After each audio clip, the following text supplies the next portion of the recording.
خیر یہ تو میں آپ کو خود بتا رہی ہوں. یعنی ان کا کہنے کا مقصد یہ تھا کہ آپ کوئی حملہ کرے گا تو ہم یہ نہیں کہیں گے کہ وہ جناب ہمارا برادر ملک ہے، جیسے افغانستان کی طرف سے ہوا حملہ تو پاکستان نے کس طرح افغانستان کے اندر گھس کے ان کو مارا ہے، جیسے ایران کی طرف سے حملہ ہوا تو ان کو بھی گھس کے مارا ہے. انہوں نے کہا کہ ہمسایہ ملک کو دعوت دیتا ہوں کہ آئے مل کر دہشت گردی کے خاتمے کے لیے کام کریں. امید ہے کہ ہمسایہ ملک ارباب اختیار مل کر خطے کو امن کا گہوارہ بنانے کے لیے جو ہے وہ پوری کوشش کریں گے. آگے پھر ان کی مرضی ہے جناب وہ کیا کرتے ہیں. اب بات کر لیتے ہیں جی کہ اس وقت سوشل میڈیا کے اوپر ایک خبر جو ہے بہت زیادہ روٹیٹ کر رہی ہے، معذرت روٹیٹ نہیں بلکہ سرکولیٹ کر رہی ہے. خبر یہ ہے کہ جناب جو شہباز شریف ہیں انہوں نے یہ فیصلہ کیا ہے کہ وہ تنخواہ نہیں لیں گے. اس سے پہلے بھی وہ وزیر اعظم جب تھے تو وہ تنخواہ نہیں لیتے تھے، اور میاں محمد نواز شریف بھی تنخواہ نہیں لیتے تھے. مریم نواز جو ہیں انہوں نے بھی کہا کہ وہ تنخواہ نہیں لیں گی. لیکن اس سے بھی بڑی بات یہ ہے کہ جو ان کی کابینہ ہے، یعنی شہباز شریف کی جو پوری کابینہ ہے، وہ اس بات کے لیے راضی ہو گئی ہے کہ رضا کارانہ طور پہ وہ اپنی تنخواہیں اور مراعات نہیں لیں گی. یعنی کہ نہ تو ان کو تنخواہ ملے گی، نہ ان کو جو پیٹرول ملتا ہے وہ ملے گا، نہ ہی ان کو گاڑیاں ملیں گی. یہ کیا تفصیلات ہیں اس کے بارے میں سنیں، اور بڑی خوش آئند بات ہے. لیکن میں ویسے اس بات سے ایگری نہیں کرتی، کیونکہ اگر کوئی اپنے گھر سے نکلتا ہے، محنت کرتا ہے، تو اس کو اس کے ویجز تو ایٹ لیسٹ ملنے چاہیے، بے شک وہ منیمم ویجز ہوں. شہباز شریف کی زیر صدارت وفاقی کابینہ کا اجلاس ہوا، جس میں وفاقی وزیر خزانہ محمد اورنگزیب نے کابینہ اراکین کو آئی ایم ایف کے ساتھ سٹاف لیول ایگریمنٹ کی تفصیلات سے آگاہ کیا. وفاقی وزیر نے بتایا کہ آئی ایم ایف معاہدے سے جو ہے ملکی معیشت کے اندر بہتری آئے گی اور سرمایہ کاروں کے اعتماد میں مزید اضافہ ہوگا. اجلاس کے اندر وفاقی کابینہ نے Pakistan international air lines holding companies تشکیل دینے کی بھی منظوری دے دی. اعلامیے کے اندر یہ بھی کہا گیا کہ پی آئی اے کے نجکاری کی طرف ایک اہم پیش رفت کریں گے، یعنی کہ پی آئی اے کو پرائیویٹائز کر دیا جائے گا. اور وفاقی کابینہ نے شمالی وزیرستان کے اندر جو کچھ ہوا اس کے وہاں پر اپنے جو شہداء ہیں ان کو بھی خراج عقیدت پیش کیا. اس کے علاوہ جو شہباز شریف ہیں انہوں نے اعلان کیا کہ وہ ان کے سمیت ان کی جو پوری کابینہ کے اراکین ہیں وہ رضا کارانہ طور پہ نہ تو تنخواہیں لیں گے، نہ ہی وہ مراعات لیں گے. اور یہ ان کا اصولی فیصلہ ہے. کابینہ اراکین نے تنخواہیں اور مراعات نہ لینے کا فیصلہ حکومتی سطح پہ کفایت شاری کی ترویج کے تناظر میں کیا. تو میرے خیال سے تنخواہیں تو نہیں ویسے روکنی چاہیے، لیکن اگر وقتی طور پہ وہ ان چیزوں کا احساس کرتے ہوئے دیکھ رہے ہیں تو یہ بڑی اچھی اور خوش آئند بات ہے.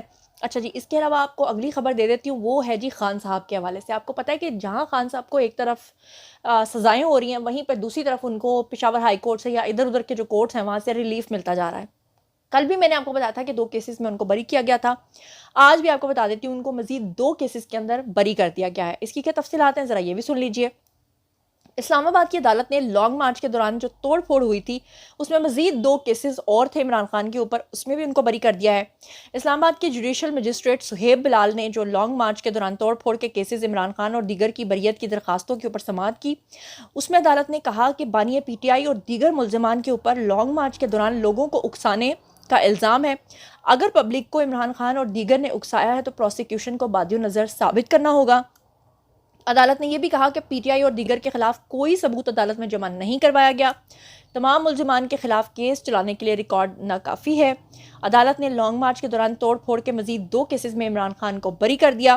اس کے علاوہ عدالت نے شاہ محمود قریشی، پرویز خٹک، سیف اللہ نیازی، عامر کیانی، علی نواز وان، راجہ خرم، فیصل جاوید، شیخ رشید اور شیری مزاری کو بھی بری کر دیا. اور اسلام آباد کی عدالت نے گزشتہ روز بھی توڑ پھوڑ کے 2 کیسز میں عمران خان کی بریت جو ہے وہ کی تھی. یعنی کل بھی 2 کیسز میں ان کو ریلیف ملا تھا اور آج بھی ان کو 2 کیسز کے اندر جو ہے وہ ریلیف ملا ہے. جناب چلتے ہیں اب اس سے اگلی خبر کی طرف.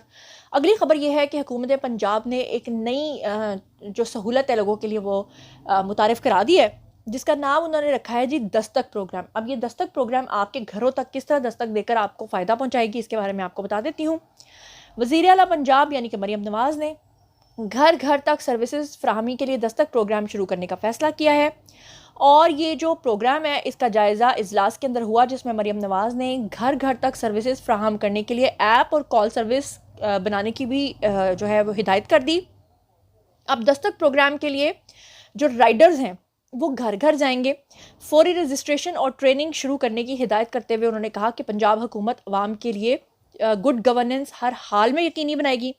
دراصل یہ کس چیز کا پروگرام؟ یہ پروگرام ہے کہ جتنے بھی لوگ اپنی پیدائش کا سرٹیفکیٹ، جسے بے فارم آئی تھنک کہتے ہیں، اس کے سمیت جتنے بھی ان کے ضروری قوائف ہیں وہ بنوانے کے لیے آفیسز کے چکر لگاتے ہیں اور ان بیچاروں کو کئی کئی گھنٹے جو ہے نا وہاں پہ جا کے لائنز میں کھڑا ہونا پڑتا ہے۔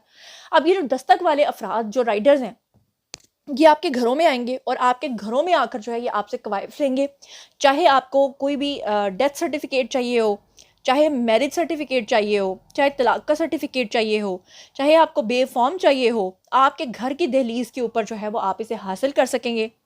اس کے علاوہ ان سروسز کے اندر ڈومیسائل، ای اسٹیمپ اور وہیکل رجسٹریشن اور وہیکل ٹرانسفر اور ٹوکن ٹیکس اور پراپرٹی ٹیکس سروسز بھی اس کے اندر شامل ہیں۔ یعنی یہ تمام سروسز کے لیے اب آپ کو دھکے نہیں کھانے پڑیں گے، اب آپ کے گھر کی دہلیز کے اوپر یہ تمام سہولیات جو ہیں وہ آپ کو فراہم کی جائیں گی۔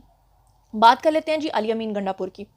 علی امین گنڈا پور جو ہیں ابھی ان کا ریسنٹ بیان آیا ہے جس میں انہوں نے کہا ہے، آپ ذرا اندازہ کیجئے کہ پشاور کے اندر ان کی حکومت کو 11واں سال ہو گیا ہے، پچھلے ایک ڈیکڈ سے وہاں پر یہ پشاور کے اندر بیٹھے ہوئے ہیں، اور آپ کو پتا ہے کہ پشاور کے اندر جو رشوت خوری اور منافع خوری اور وہاں پہ دہشت گردی جو ہے وہ اپنے عروج پہ ہے، اور آپ کو یہ بھی پتا ہے کہ کے پی کے جو ہے وہ دیوالیہ ہو چکا ہے۔ آپ کو یہ بھی پتا ہے کہ علی امین گنڈا پور جو ہیں وہ وفاق کو خط لکھ رہے ہیں کہ جی ہمیں 1.5 کھرب روپیہ دو تاکہ ہم اپنا صوبہ چلا سکیں۔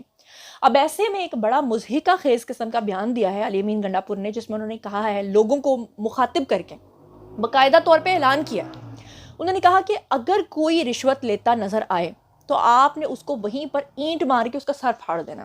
جی ہاں، یہ باقاعدہ طور پہ علی امین گنڈا پور نے بیان دیا ہے۔ وہ کہتے ہیں کہ جو بھی رشوت لیتا یا دیتا آپ کو دکھائی دے، اس کا سر جو ہے وہ آپ پھاڑ دیں، اور اس کے بعد جب اس کے بچے آپ سے سوال پوچھیں کہ آپ نے ہمارے باپ کو کیوں مارا، تو اس کو بتائیں کہ تمہارا باپ جو ہے وہ جہنمی تھا۔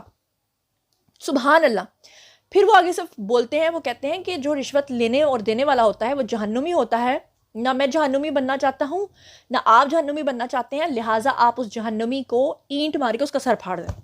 یعنی کہ آپ اپنی گورننس ٹھیک نہیں کریں گے، وہ تحریک انصاف جو دوسروں کو کرپٹ اور چور چور کہتی ہے، وہ اپنے صوبے کے اندر پچھلی تیسری دفعہ ان کی ٹرم آ چکی ہے، وہ ایک بدعنوانی کو ختم نہیں کر سکے، اور الٹا لوگوں کو کہہ رہے ہیں کہ مجھے نہیں آپ نے بتانا کہ رشوت نہیں لینی یا دینی یا وہ فلاں لے رہا ہے، آپ نے اس کا اینٹ مار کے سر پھاڑ دینا ہے۔ یعنی ذرا آپ یہ سوچئے کہ علی امین گنڈا پور یہ کہہ رہے ہیں کہ مجھے آپ نے نہیں کہنا، آپ نے اس کا سر پھاڑ دینا ہے۔ اگر لوگ قانون ہاتھ میں لیں گے تو سوچئے کہ معاملات کدھر سے کدھر جا سکتے ہیں۔ یہ ہیں جی پی ٹی آئی کی گورننس۔ اس کے علاوہ آپ کو بتا دیتی ہوں کہ اثاثہ جات کیس کے اندر پشاور ہائی کورٹ نے الیکشن کمیشن کو علی امین گنڈا پور کے خلاف کارروائی سے روک دیا ہے، اور پشاور ہائی کورٹ نے وزیر اعلیٰ خیبر پختونخوا علی امین گنڈا پور کے خلاف اثاثہ جات سے متعلق الیکشن کمیشن کا نوٹس بھی معطل کر دیا ہے۔ آپ کو پتہ ہے کہ ایسے لگ رہا ہے جیسے اداروں کے ساتھ جنگ چل رہی ہے پشاور ہائی کورٹ کی۔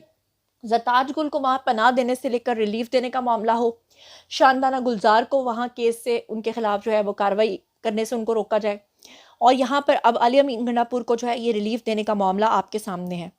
آپ کو بتا دیتی ہوں کہ پشاور ہائی کورٹ کے 2 رکنی بینچ نے کیس کی سماعت کی، جس دوران جو ہے علی امین گنڈا پور کے وکیل نے دلائل دیتے ہوئے کہا کہ کاغذات نامزدگی کے اوپر اعتراض کا ایک وقت ہوتا ہے۔ علی امین گنڈا پور جو ہیں اب اعتراض ان کے اوپر نہیں کیا جا سکتا، اور الیکشن کمیشن کے پاس علی امین کے خلاف کارروائی کا اختیار بھی نہیں ہے۔ دوران سماعت عدالت نے ریمارکس دیے کہ سپریم کورٹ فیصلے کے تحت اب کسی ادارے کے پاس اختیار نہیں رہا کہ وہ صادق امین کے سرٹیفکیٹ دے۔ انہوں نے کہا کہ عدالت نے علی امین کے خلاف الیکشن کمیشن کا نوٹس معطل کرتے ہوئے نااہلی کی کارروائی معطل کر دی۔ پشاور ہائی کورٹ نے فریقین کو نوٹسز جاری کرتے ہوئے جواب طلب کر لیا، اور علی امین گنڈا پور نے اپنے خلاف الیکشن کمیشن کی کارروائی کو پشاور ہائی کورٹ سے چیلنج کیا تھا۔ اچھا، پھر آپ یہ دیکھیں کہ جتنے بھی کرمنلز ہیں نا، یہ پشاور ہائی کورٹ سے جا کر چیلنج کرتے ہیں تاکہ ان کو پتہ ہوتا ہے کہ وہاں سے ان کو ریلیف ملنا ہے۔ خیر، یہ تو اداروں کو سوچنا چاہیے۔ آپ کے ساتھ شیئر کرتی ہوں جی اگلی بہت ہی امپورٹنٹ خبر ہے۔ صدر مملکت نے مظاہر نقوی کو برطرف کرنے کی منظوری جو ہے وہ دے دی ہے۔ کیا تفصیلات ہیں ذرا یہ بھی سن لیجئے۔ وزارت قانون نے سپریم کورٹ آف پاکستان کے سابق جج مظاہر نقوی کی برطرفی کا نوٹیفیکیشن جاری کر دیا ہے۔ نوٹیفیکیشن کے مطابق سپریم جوڈیشل کونسل نے مظاہر نقوی کو جوڈیشل مس کنڈکٹ کا مرتکب قرار دیا تھا۔ مظاہر نقوی کے بطور جج مستعفی ہونے کا نوٹیفیکیشن بھی واپس لے لیا گیا ہے۔ آپ کو یاد ہوگا سپریم جوڈیشل کونسل نے مظاہر نقوی کو برطرف کرنے کی سفارش کرتے ہوئے اپنی رائے جو ہے وہ منظوری کے لیے صدر مملکت کو بھجوائی تھی۔ اس حوالے سے جو جاری اعلانیہ ہے اس میں کہا گیا تھا کہ سپریم جوڈیشل کونسل نے مظاہر نقوی کے خلاف 9 شکایات کا جائزہ لیا ہے، اور ان شکایات کا جائزہ آئین کے آرٹیکل 206 کی شق کے تحت جو ہے وہ لیا گیا ہے۔ مظاہر نقوی ان شکایات میں مس کنڈکٹ کے مرتکب قرار پائے ہیں، جس کے باعث انہیں جج کے عہدے سے ہٹا دینا چاہیے تھا۔ تو جناب اب تک کی یہ تمام خبریں تھیں، باری ہے جی آپ لوگوں کی۔ آئیے کامنٹ سیکشن میں مجھے بتائیے کہ جو تمام چیزیں میں نے آپ کے ساتھ شیئر کی ہیں، خاص طور پہ گوادر حملہ، پھر اس سے پہلے افغانستان سے حملہ، ایران سے حملہ، بلوچستان سے حملہ، ان تمام چیزوں کے بارے میں آپ کیا سوچتے ہیں؟ اس کے علاوہ یہ بتائیے کہ شہباز شریف اور ان کی پوری کابینہ نے بنا تنخواہ کے جو کام کرنے کا فیصلہ کیا ہے، اس کے بارے میں آپ کا کیا خیال ہے؟ یہ بتائیں کہ علی امین گنڈا پور اور عمران خان سمیت سب کو جو ریلیف مل رہے ہیں، اس کے بارے میں آپ کا کیا خیال ہے؟ اور مجھے بتائیے کہ علی امین گنڈا پور جو کہہ رہے ہیں کہ رشوت خور کا سر وہیں پہ پھاڑ دو اور قانون کو ہاتھ میں لو اور کہو کہ یہ جہنمی ہے، اس کے بارے میں آپ کا کیا خیال ہے؟ اور مظاہر نقوی کی جو شامت آئی ہے اس کے بارے میں آپ کا کیا خیال ہے؟ ان تمام چیزوں کے بارے میں آپ جو کچھ بھی سوچتے سمجھتے ہیں شیئر کیجیے۔ مزید خبریں، ولاگز، انٹرویوز اور سیاسی تجزیے جاننے کے لیے میرے ساتھ کنیکٹڈ رہنا ہرگز مت بھولیے گا۔ چینل کو سبسکرائب کر لیجیے گا۔ اپنا بہت خیال رکھیے گا۔ اللہ نے کے بعد